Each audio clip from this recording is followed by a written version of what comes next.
said it would never happen, the Strip going quiet. But after more than a year of COVID restrictions, the Las Vegas Strip is set to fully reopen to 100% capacity by June 1st. But even as tourists return and business ticks up, thousands of hospitality workers are still out of their job. Our Lucy Kafanov reports from Las Vegas.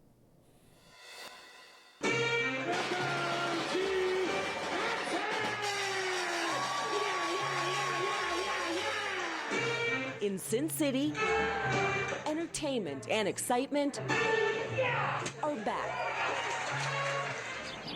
Last March, the coronavirus pandemic turned one of the busiest places on Earth into a ghost town. Las Vegas casinos were ordered to shut their doors, costing thousands of jobs and billions in lost revenue. But a year after the iconic Strip went dark, the glittering lights and sounds are once again dazzling visitors. Many tourists feeling safer in rolling the dice. Blackjack tables packed, slot machines paying out. People want to do business face to face. The president of the Venetian Las Vegas says daily bookings are exceeding pre-COVID levels. After a year on the rocks, the economic tide seems to be turning. Tourists are coming back on the weekends, but what's the missing piece? The missing piece are the business travelers for the conventions and the expo center. Conventions bring in big bucks and weekday bookings, contributing more than $11 billion in 2019 alone. Wow, it is huge. Well, it's 30 acres under roof. The Las Vegas Convention and Visitors Authority gave us a tour of its newly expanded convention center, which will host America's first large-scale post-pandemic event in June. CEO Steve Hill says dozens more are on the books. So conventions are critical for Vegas to come back. They really are. And without that, we can make it, but we can't thrive.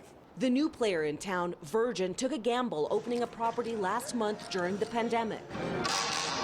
It's the Vegas you know, with a safer twist. This is just one of the many COVID-19 safety measures casinos are putting into place, betting big on a Las Vegas comeback.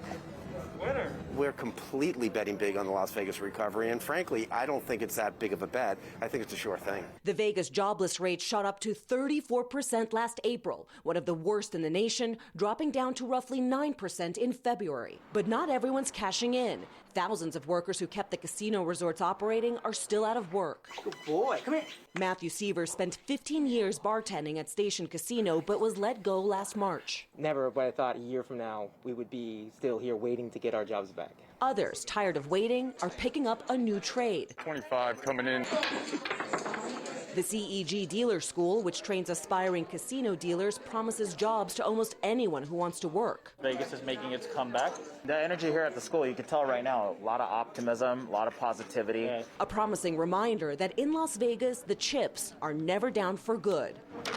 The busier sidewalks are a welcome sight after a brutal economic year, but some worries remain that another surge in COVID-19 cases or a new variant could put the brakes on Sin City's comeback.